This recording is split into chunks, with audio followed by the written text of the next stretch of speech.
Hi there, Sheena here. It's been a while since I've done a reading on YouTube for all the reasons. For all the reasons. But Spirit has been guiding me, inviting me back into the space. And rather than avoid it any longer, I figure, it's been, should probably mute that. I figure it's probably time to get back into it. So what I'm going to do is I wanted to share my screen, so I'm going to do that, and we're going to look at the chart for the new moon in Aries, which is coming up on the 1st of April at 11 degrees of Aries, and it's peaking at 2:24 a.m. Eastern Standard Time. So that's if you're in Toronto, New York, on the Eastern Seaboard. If not, make the changes to your time zone accordingly. So as we pull up the chart, so really looking, and I don't know if you can see my spinning beach ball, but that's my Mac for you. What I'd like to start out with, I'm going to pull some cards, not tarot, just going to do some oracle, and then, or in the midst of me reading the chart.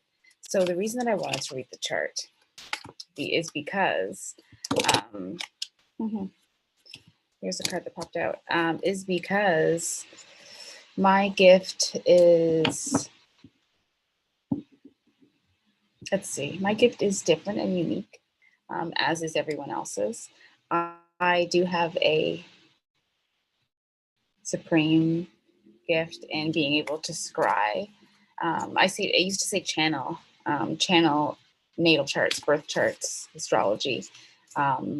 But it's actually become clearer to me that it's not so much of a channeling. I mean, there's a channeling, but it's more of a scrying. So like, like folks scry into crystal balls or fire, flames of fire. I have the ability to scry using astrology charts. So let's pull another card as well, a couple others. So the first deck that I'm pulling from is Journey of Love by Elena Fairchild, Rasuli, and Richard Cohen. I do love this deck for a variety of reasons.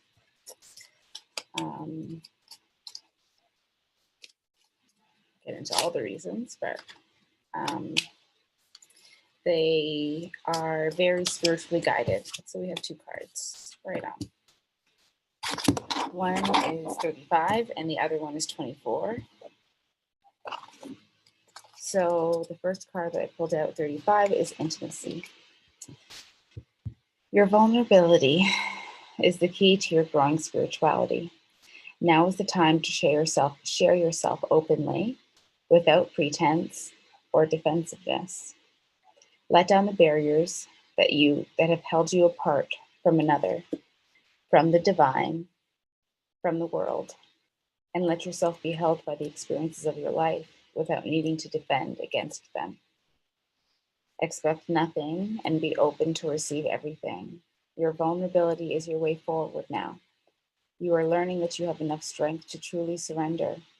You are brave enough to allow yourself to truly be loved by the divine.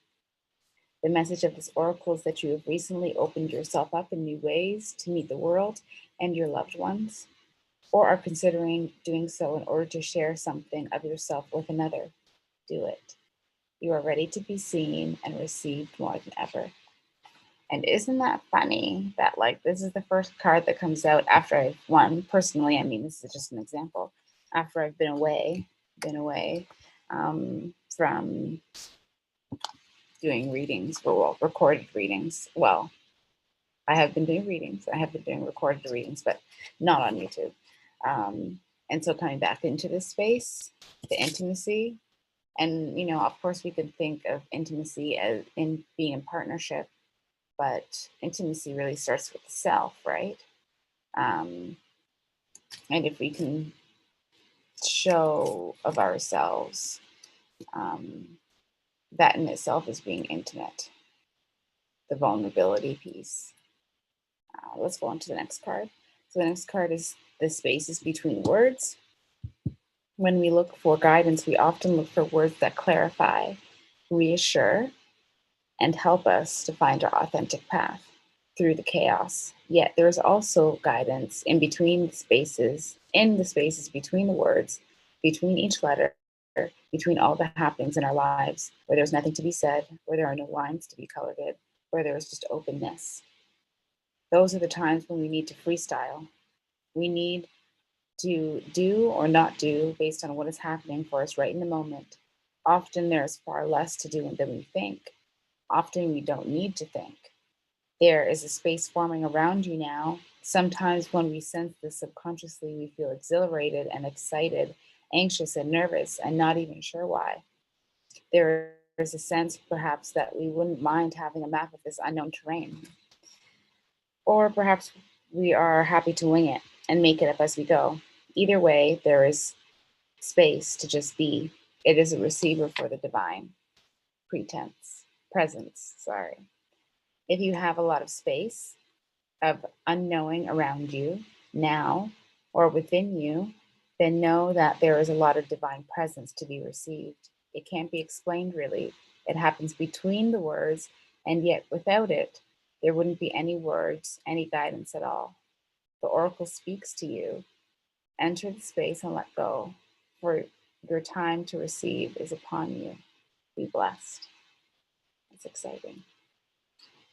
Yeah, what and it's funny because these two cards, when you think about the integrated meaning, one being allow yourself to be and to show up essentially, and the other being be in the space that is present and allow yourself to receive, um, without having to push or direct, just knowing that, by being yourself you're putting yourself into receiving mode. So just going to pick a couple more cards before I get into the astrology of the new moon. So I have some Neg Champa burning, if you're wondering what the smoke cleanse is. So this next pull is from the African Goddess Rising Oracle. I love this oracle. One of my more recent purchases. Oops.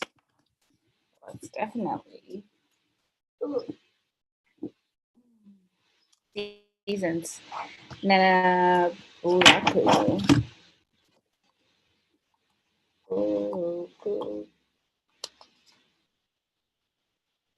And it's number one.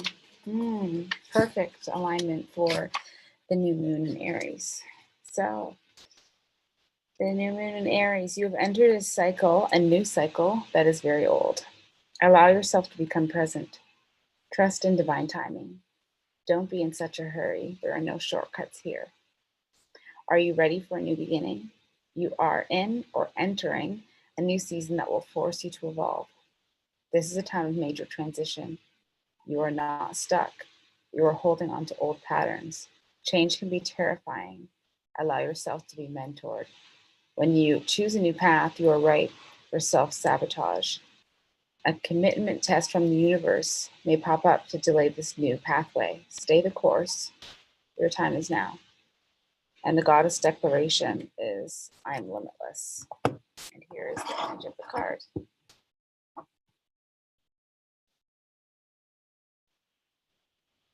And it's funny because on the bottom of the deck, I should look on the bottom of the Journey of Love too, aligned.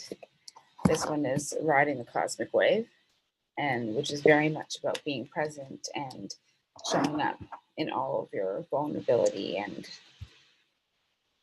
self-expression. And then on the bottom of the African Goddess Rising deck is Aunt Nancy and betrayal. So these two cards paired together make me ask you, are you considering betraying yourself? Whether in partnership, any kind of relationship, any pursuit that would have you be seen by another. Your avoidance of your purpose can also be seen as self-betrayal. I don't read this card as external betrayal. I see it more as self-deception, but it's also possible that your self-deception is a reflection of how you have internalized deceit, how people have deceived you perhaps in the past, and how you have actualized that, made that become a self-fulfilling prophecy.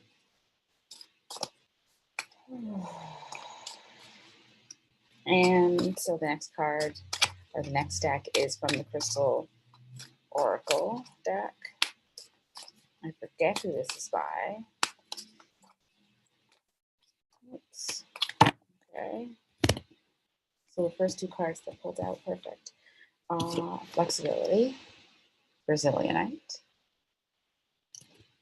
So to me would suggest, how are you not being flexible? How are you wanting to do things in your own way? How are you insisting that you're going to do things in your own way? Even if you know that that's like probably your own way hasn't really been working up until now. Or it hasn't really been providing you the fruits of your labor. So learning to be flexible, learning to move and bend and negotiate even. Particularly coming around this new moon. Amazonite for your life purpose. Interesting, I was talking about your life purpose and self-betrayal. So maybe, really assessing how things may be changing, advancing, moving forward, and how ultimately, no matter how things are shifting and changing, that you can still show up aligned to your life purpose. It doesn't have to be an either or. Why can't it be an amalgamation, of everything that you've been through, your education, your knowledge, your personal desire, your passion, the things that you that light you up, your service offering, being flexible with how your life purpose shows up and how opportunities to get you to your life purpose shows up, not disregarding opportunities that may present themselves, particularly in this next week. Because you can't see the end point, not disregarding something or judging something because it seems like it's too small of an opportunity, or you can't actualize or envision the results of the pending opportunity. But if it is showing up, then it is very likely that it's something for you to look into. An opportunity for relationship healing with Morganite.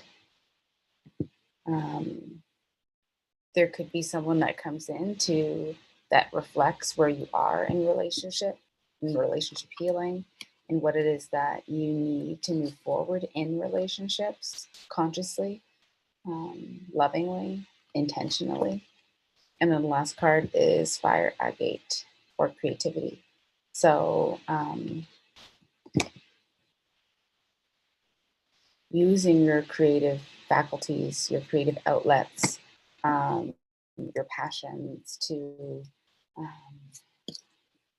really to guide you to your life purpose, and to facilitate relationship healing. And when we think about relationship healing, of course, this is our relationship with the external, the folks that are in our immediate environment and our extended environments, the folks that we want to connect with that we have not yet connected with, relationships that we would like to deepen, relationships that we would like to culminate or transcend in a loving manner, and perhaps getting creative. And maybe this is, traditional creativity, art, drawing, sculpture, writing, photography, but it could also be food, any ways in which you are encouraged to be ingenious.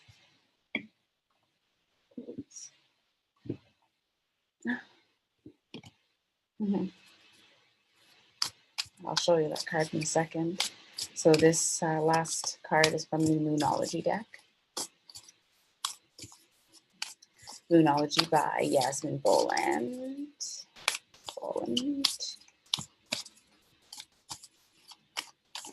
And so I'll aim to pull two. If three come out, then that's that.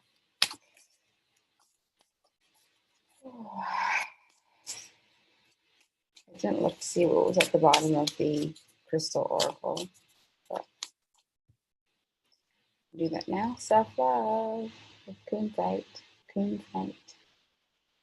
Kunzite. I have a pretty piece of kunzite. Very interesting. Very interesting. I'm just going to look at something very briefly.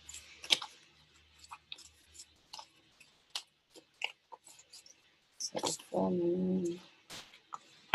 The full moon in Pisces is coming up, which would be in September times, as well as the new moon in Cancer, which would be in June, the end of June, I believe.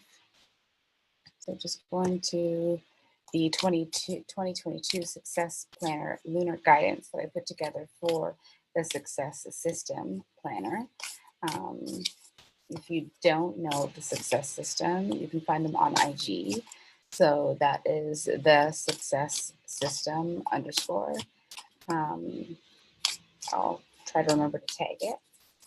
And these were done last July. So let's go to the full moon in Pisces, which would be, here we go, September the 10th. So let's just read it and see what it says. What's needed for the next stage of the glow up? Your dreams, subconscious are revealing the direction your soul wants you to go, but your focus may be swimming in different directions. Does that sound poignant? Alleviate stressors by refocusing your attention on the changes in your value system and how that commands a reciprocal exchange. Sit still to receive clear insight from your inner guardian. And then the rituals before bed. Thank your inner guardian in advance for the messages you are about to receive. Dear spirit team, angels and ancestors, spirit guides and higher selves, thank you in advance for the messages I'm about to receive. Oh, I'm so grateful to receive your insight, clarity for my next steps. I'm so grateful to receive your insight and clarity for my next steps. I'm so grateful to receive your insight and clarity for my next steps. Repeat 3 times or until you feel satisfied. In the morning, look at your phone. Listen what messages are arising. Okay. So what's nice is that the energy of the cards that I pulled are very alive. So we have on the bottom of the deck, we have a time for healing. This is the balsamic moon. So just after the new moon comes in the balsamic moon. So this is about 7 days after the new moon occurs. Or within the first 3 to 7 days. So this is really the beginning of the crescent after the new moon. And so you can start, I would say, after this new moon, so between the 4th and the 10th of April, I would encourage you to pay attention to information that comes up for you that has to do with your healing journey, the things that you are achieving, striving for, working towards. The first card that came out of this deck was you're very close to achieving your goal, the gibbous moon. And why I say it's interesting with this spread particularly is that the gibbous moon is just really before the waxing moon. And so it's like this transition from the full moon, or at least this idea of waxing and going into this fuller experience, this fuller expression of the moon, and the developments of what your goals are. And so the energy is gaining momentum here with the waxing moon, and then you are very close to achieving your goal with the gibbous moon. That's exciting. And then, so we have the full moon, balance spirituality and practicality with the full moon in Pisces. I think that if you're thinking about a long range, this is about a 6-month time span. September the 10th, which is when the full moon in Pisces happens, is going to be, I think, the full culmination of what it is that you are aiming to achieve right now. And then the new moon in Cancer, which is, let's go back to June, the 28th of June. You and your loved ones are safe. And so the new moon in Cancer from my lunar guidance says you could be motivated to start a business that either supports mothers or caregivers or returning to the workplace. Helps to develop the divine feminine in us all, or heals the home dynamics in some way.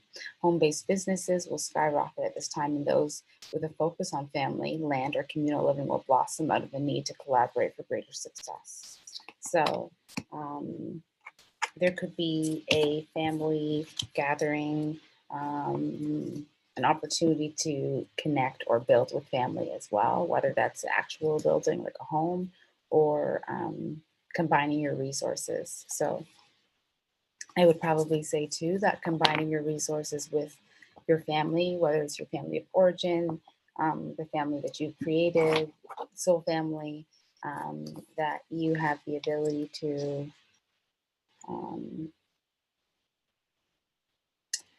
stay strong and to use the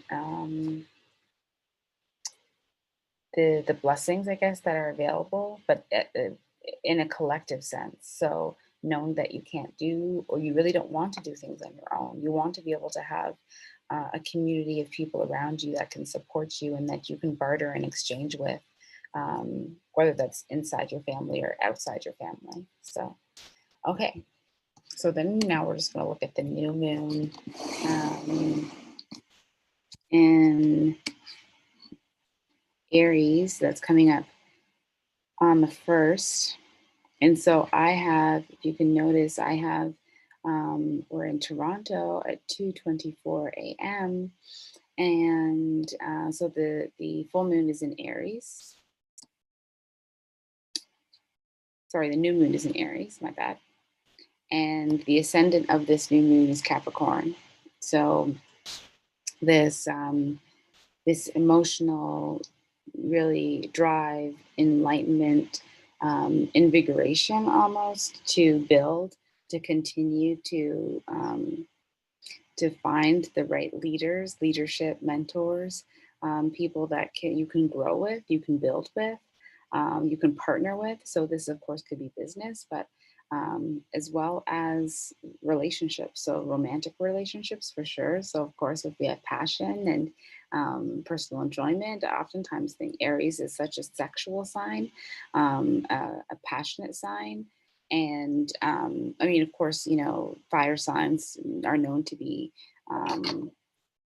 passionate and lively, but I tend to find that Aries folks have this innate connection to their libido and or their sex organs, similar to Scorpio, but in a different way. And I feel like with the fact that, so we have the full moon and the sun in Aries, so our identities are focused on how we're showing up, how we look, how we're desired, if we're desired, what we need to do to alter that or to negotiate that. And then with the rising or the ascendant being Capricorn, this idea of like a long range planning. How do you want things to look in the future? And like, yes, right now, but also what needs, where do you need to put in the work? You know, what needs to be more consistent, because, you know, Capricorn is very much about the dream, as is Aries. But they're also, when we think of um, these both of these signs are also cardinal signs. So these are signs that are on the axis of um, these major houses. So your first house of identity, and Capricorn being, so Aries being your first house of identity, and Capricorn being your 10th house of career and status, and what you've come here to do in this lifetime, your legacy. And everyone has these areas in their chart. So I figured, rather than doing an individual reading, this, we can all really take insight and advice from the general energy of this new moon in Aries. And so it is very much a focus on, what do we need to do um, to maintain the long-term dream? How do we need to alter certain things in our daily experience, um, so that we can continue to show up in our best selves, so that we can continue to lead ourselves, and also lead the people that are around us, whether or not we have businesses, we have families, we have brothers and sisters, parents, friends, soul families, people that depend on us. Um, and that doesn't that is completely outside of any paid opportunity or paid role, right? Um, yes. So now let's look into, and that's just an overall of the new moon, and the new moon in Aries with the ascendant of Capricorn. Now, if we were to look into um, the aspects, just the general energy of the placement. So of the new moon, as well as the entire chart, right? So when we're looking at the um, the solar chart, or this birth chart, you would say, of the new moon in Aries for 2022, um, we can see that all of the planets are on the southern hemisphere. So we are all focused on, mostly really on our private lives, on what it is that we need to do to better ourselves, because it's in the majority of the planets are, with the exception of Pluto being in Capricorn, or at the end of Capricorn, we have the majority of planets in the second and third house of this chart.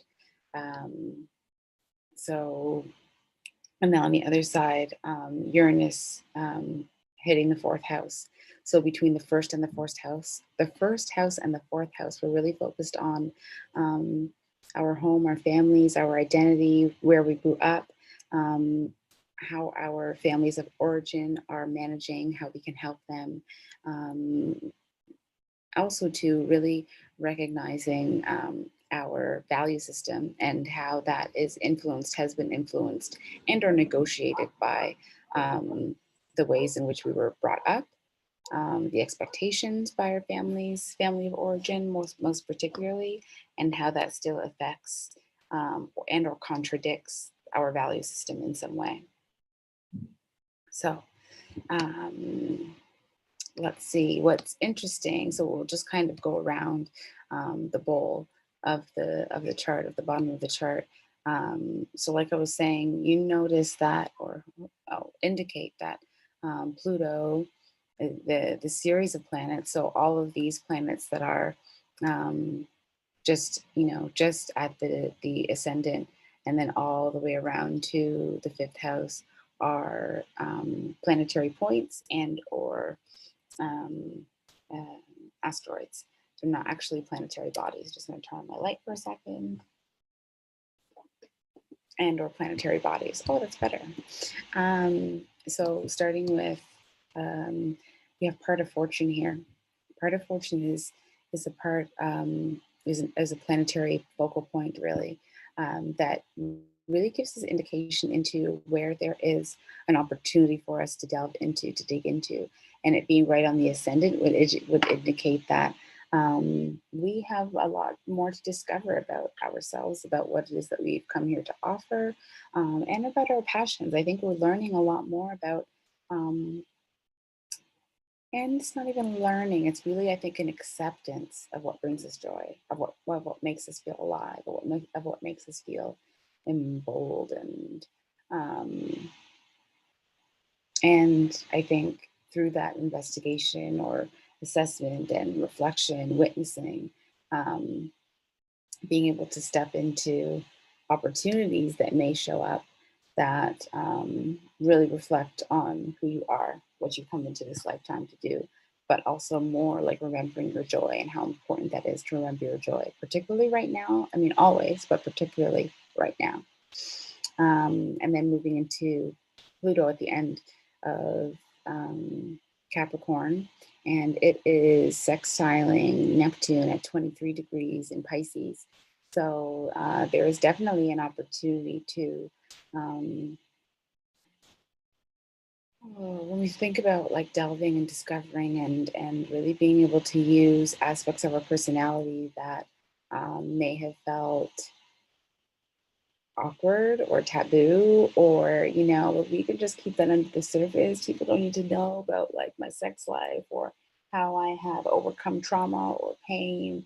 We'll just make that light. It feels like, no, spirits, like, we want you to share the ways in which you have transcended, well, the ways in which you have um, superseded any limitations um, that had to do with your value, particularly the value around your spirituality, the ways in which the ways in which you fantasize, the ways in which you get creative. you know I think what comes to mind is folks that are creatives or artists, visual artists in particular. There is this innate, oftentimes, until you get comfortable, and I say this because this is my experience as a visual artist, that there is a constant um, push and pull between how much can I show, how much do I want to show, how do I show it, how do I express it, will people understand the ways in which I am articulating, and I don't even mean verbally, just how I am articulating my value, and my presence, my spiritual presence, right? What's interesting, because we have Neptune at 23 degrees, and then we have Jupiter conjunct Neptune at 21 degrees of Jupiter of Pisces. And keeping in mind that Jupiter and the majority of, if not all of the planets, will be going retrograde soon. So there is really this intensity of um, uh, receiving the messages, being able to act on the messages that you're receiving, and not limiting or blocking or stopping yourself from stepping through on insider guidance that's coming through for you. And when we think about the value of what's coming through, it's not negotiating on, or not no longer negotiating on the information and the insight, just receiving it and moving forward with it. And when I say moving forward in your creative expression, right? Because right now, really now until Gemini, is this really potent time of being able to record and document, but in a creative way. So that when Gemini season comes around, that you can disseminate this information, your insights, your knowledge, and the ways in which you want to um, show up show up differently, but also express in ways that haven't felt comfortable for you. And so it's really this, to me, this idea of going back to the intimacy, right? The things that we read or talked about at the beginning of the reading with the cards. So intimacy, just being vulnerability, being able to show up and um, receive, ultimately to receive, right? Um, And so we have Vesta here. So Vesta really being this spark, this ignition point. Vesta in Aquarius could be an idea, an innovation, an inspiration, particularly maybe around technology, humanity, communal living, coming together to for the greater good, essentially. Then we also, so moving into, then that's the first house. So really, as the first house, in as an overall, there is a lot of, and when we think too, we have the first house is taking up about 40, almost 45 degrees. And so there is this major focus on self, you know, identity, how we're showing up, how we want to show up, how we're being perceived, and how we're able to transform um, and communicate our value, because there's this sextile between Pluto and Jupiter and Neptune here. And then so moving into the second house, we have Mars, Saturn. Oh, it's a heavy house. Mars, Saturn, Juno here. It's an asteroid, not a planet, but Juno, Mercury, and then previously, as I was saying, Jupiter and Neptune. And Mars and Saturn are squaring um, Uranus in the fourth house. So does feel like there are challenges, could be challenges with, or restrictions, limitations, unexpected expenses. That's what's coming through. Unexpected expenses related to the home, related to the mother, even, or mother figures. But yeah, definitely does feel like there are surprise elements, 11th hour elements that pop up that need to be resolved. So it's almost like there is. Like we were saying, like we were saying, that the we that is me, right? As my auntie Joanne likes to say, the we that is me, um, or the we that is us, um, with Mars and Saturn conjunct here, does feel like there is, and it's in Aquarius, does feel like there is a display of aggression, assertion, particularly related to technology. Um, And then, of course, we also have Juno here that is conjunct Saturn, and really quite tightly, so less than a degree. Um, I just want to check something here. Interesting that Juno's at 22, Saturn's at 22. And so we know 22 is a master number, right? And then interesting that we also have the sun and the moon at 11 degrees. So excuse me, a couple of master numbers here.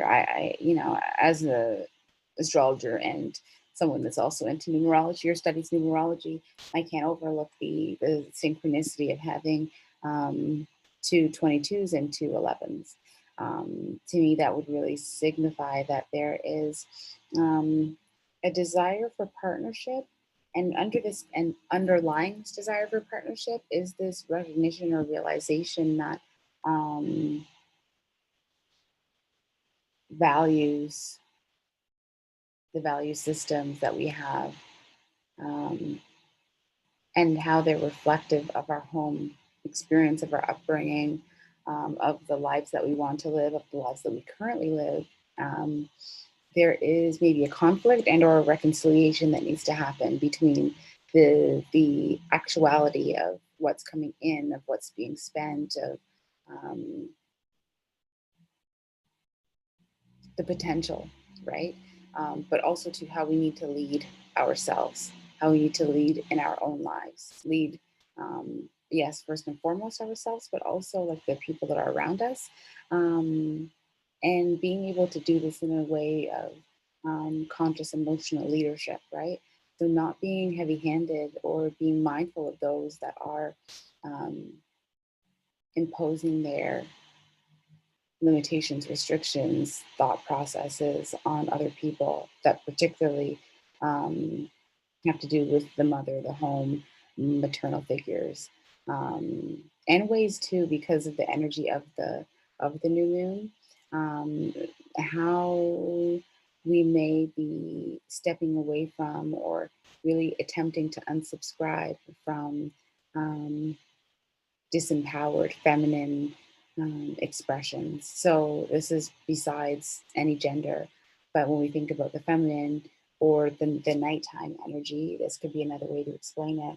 It's very intuitive, creative, um, out, existing outside of logic, right?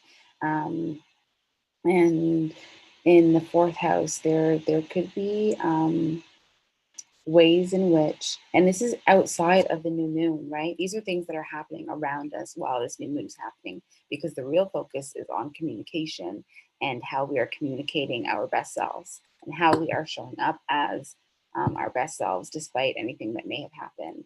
and being unafraid to express our wounds, our experiences, our discord, our disappointment, you know, aggression, even. But being able to do that in a way that is um, contained and it's not explosive so that the message can be received. It's like, you know, when you're having a conversation with someone and they start to, not to say to act out, but they start to express in a way that makes it hard to receive the message. Um, this is, I think, a real lesson and an opportunity for folks to um, speak up and out about the ways in which that they have maybe conditioned, the ways in which that they've been conditioned or subscribed to things that no longer serve them, and how by expressing or communicating with the women, mother figures, or you know, the ways in which nurturing figures in our lives can sometimes have a heavy hand, right? And then so third house, Mercury, the moon, the sun, Chiron, Pallas, the asteroid for divine wisdom, divine feminine wisdom, and then Aries, which is kind of like the lower octave of Mars, which is like this asteroid of um, assertion, aggression. And then again, that being in the third house is like being mindful of how you're communicating, but also communicating, right?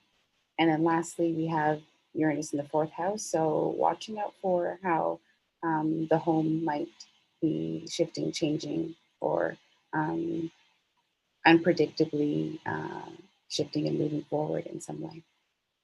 And then the last couple of asteroids are, we have the North Node in the fifth house, and that would indicate that we really have an opportunity to again express and share our communication, our creativity, um, and to use that as a channel in some way. So I think that's about it. And come on in. And yeah, I'll just end it there. So thanks so much for the opportunity to connect, and um, I will end it there. Interesting, as you know, we talked about like um, the new moon Aries and the feminine energy that's it's very present here and where I am. So um, hope you can take and use it to your advantage as much as possible. Sending you many blessings always.